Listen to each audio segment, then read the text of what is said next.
Assalamualaikum warahmatullahi wabarakatuh. Saya Fatimah Nur Azizah dari kelas PGMI 3C dengan nomor absen 40 dengan NIM 4 angka dari belakang yaitu 3204. Di sini saya akan menjawab pertanyaan-pertanyaan untuk memenuhi tugas ujian tengah semester dari mata kuliah kurikulum dan pembelajaran. Dosen pengampu yaitu Ibu Maftuha Magister Pendidikan Islam. Soal yang pertama, yaitu bagaimana kurikulum dapat disesuaikan dengan kebutuhan dan karakteristik siswa dalam konteks pembelajaran di sekolah. Kurikulum dapat disesuaikan dengan karakteristik peserta didik yang beragam memerlukan beberapa langkah strategis seperti berikut. Yang pertama, mengenali kebutuhan dan keunikan peserta didik.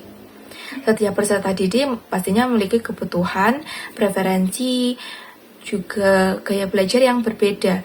Untuk mengembangkan kurikulum, pastinya harus mengenali keunikan-keunikan yang dimiliki oleh peserta didik dan mempertimbangkan kebutuhan-kebutuhan mereka.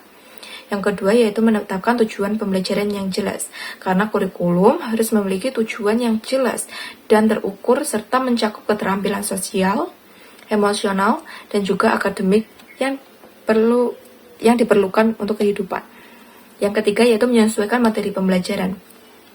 Materi pembelajaran juga harus disesuaikan dengan kebutuhan-kebutuhan peserta didik dan juga cara mereka belajar. Ini bisa mencakup mempertimbangkan preferensi belajar peserta didik, memilih bahan bacaan yang bervariasi, dan juga mengintegrasikan teknologi yang ada di dunia saat ini untuk membantu peserta didik dengan berkebutuhan khusus. Yang keempat, mempertimbangkan gaya belajar yang berbeda. Setiap peserta didik pastinya memiliki gaya belajar yang berbeda. Tidak hanya satu macam saja, tapi ada juga yang visual, auditory, atau juga bisa dengan kinestetik.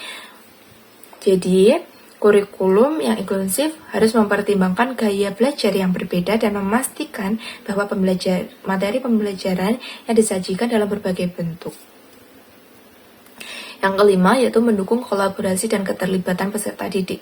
Peserta didik memiliki kebutuhan yang berbeda dalam hal keterlibatan dan kolaborasi. Beberapa peserta didik mungkin lebih suka belajar secara mandiri, sementara yang lain suka dengan belajar dengan cara berkelompok atau berpasangan.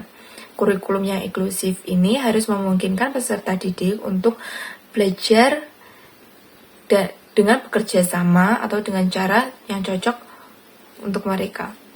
Yang terakhir yaitu evaluasi dan meninjau kembali kurikulum. Setelah kurikulum diterapkan, penting untuk mengevaluasi dan meninjau kembali kurikulum untuk memastikan bahwa kurikulum itu sudah mencapai kebutuhan peserta didik atau belum, atau mencapai tujuan peserta didik atau belum. Soal yang kedua yaitu apa yang dimaksud dengan pembelajaran berbasis proyek dan bagaimana guru dapat mengintegrasikan dalam kurikulum. Pembelajaran berbasis proyek ini sendiri adalah suatu model yang menekankan pada peserta didik untuk belajar secara mandiri dengan memecahkan masalah-masalah yang tersedia atau yang dihadapi, serta peserta didik juga dapat menghasilkan suatu proyek atau hasil dari produk atau hasil dari pemecahan masalah tersebut. Langkah-langkah dari guru yang untuk mengintegrasikan pembelajaran berbasis proyek ini dengan cara sebagai berikut. Yang pertama yaitu menentukan pertanyaan-pertanyaan mendasar. Menentukan pertanyaan-pertanyaan mendasar ini berfungsi untuk menemukan atau menentukan topik. Terus yang kedua yaitu menyusun perencanaan proyek dan juga menyusun jadwal. Di sini guru harus merencanakan proyek secara terstruktur, termasuk tahapan-tahapan yang harus dilalui oleh siswa, sumber daya yang dibutuhkan, dan evaluasi kinerja siswa. Guru juga harus mempertimbangkan waktu yang tersedia dan kemampuan siswa dalam merencanakan proyek. Memonitoring memonitoring, menguji hasil, yaitu guru harus memberikan panduan dan bimbingan kepada siswa selama proses pelaksanaan proyek. Guru dapat memberikan contoh-contoh proyek sebelumnya, memberikan saran, dan memberikan umpan balik yang konstruktif kepada siswa. Dan yang terakhir yaitu evaluasi pengalaman. Evaluasi ini guru perlu melakukan evaluasi terhadap hasil proyek yang telah dilakukan oleh siswa. Evaluasi ini dapat dilakukan melalui presentasi, laporan, atau produk akhir proyek. Yang ketiga yaitu bagaimana teknologi dapat digunakan dalam mendukung pembelajaran dalam kurikulum. Teknologi dapat digunakan dalam berbagai cara untuk mendukung pembelajaran dalam kurikulum, antara lain yang pertama, penggunaan multimedia.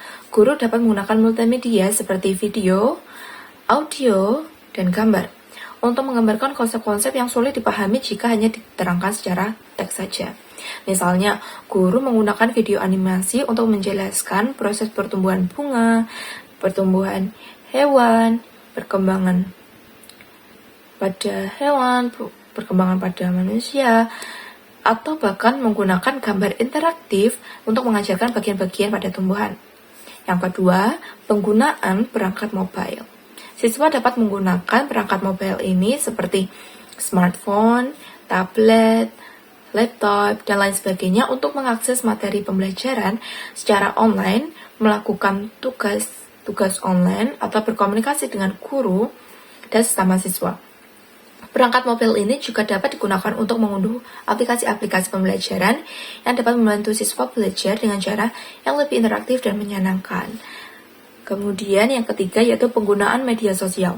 Guru dapat menggunakan media sosial untuk memfasilitasi diskusi dan kolaborasi antara siswa baik di dalam maupun di luar kelas. Misalnya guru dapat membuat grup di sebuah platform seperti contohnya WhatsApp untuk siswa berbagi ide, bertanya pertanyaan, atau memberikan umpan balik satu sama lain. Soal yang keempat, mengapa evaluasi kurikulum sangat penting dilakukan dan berikan contoh konkret evaluasi kurikulum. Evaluasi kurikulum ini sangat penting karena memberikan pemahaman yang mendalam tentang efektivitas dan keberhasilan kurikulum yang diterapkan. Evaluasi ini dapat membantu mengidentifikasikan kekuatan dan kelemahan suatu kurikulum serta memberikan informasi yang diperlukan untuk melakukan perbaikan dan pengembangan lebih lanjut. Evaluasi kurikulum juga membantu dalam memastikan bahwa tujuan pembelajaran tercapai dan siswa mendapatkan pengalaman belajar yang optimal. Berikut contoh-contoh evaluasi kurikulum. Yang terakhir yaitu jelaskan dan berikan contoh konkret guru dalam melakukan penilaian dalam pembelajaran yang efektif.